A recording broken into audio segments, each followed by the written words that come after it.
Un trésor de presque 15 milliards de dollars, alors à 1 ou 2 milliards de dollars près, est au fond de l'eau, de l'or, de l'argent et des pierres précieuses. Je te montre où il est. Ce navire, c'est le San José.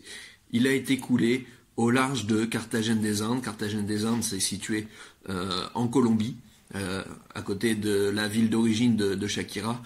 Et ce navire a été coulé en 1708 par des Anglais.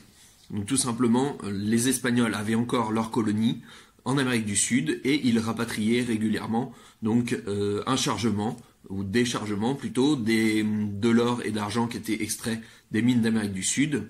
Et donc en 1708, plusieurs navires espagnols rentrent en Europe et pour l'instant donc ils ont fait ancrage au large de Carthagène des Indes. C'est au coucher du soleil que ces navires se font surprendre donc par quatre vaisseaux armés anglais qui vont faire feu.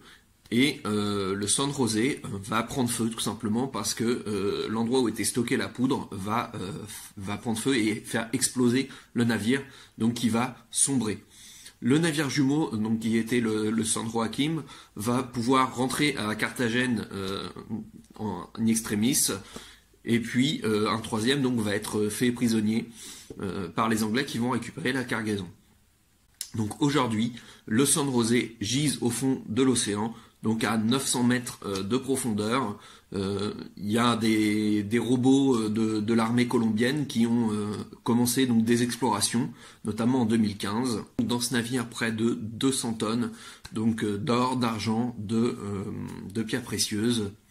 On trouve aussi dans ces explorations donc les 62 canons qui composaient ce navire amiral, et puis de la porcelaine, donc énormément de valeur qui est disputée donc par plusieurs pays ou entreprises. Donc la première entreprise, c'est celle qui en 1982 c'est une entreprise américaine qui avait révélé l'emplacement en échange avec le gouvernement colombien, donc un accord pour récupérer 50% de ce trésor.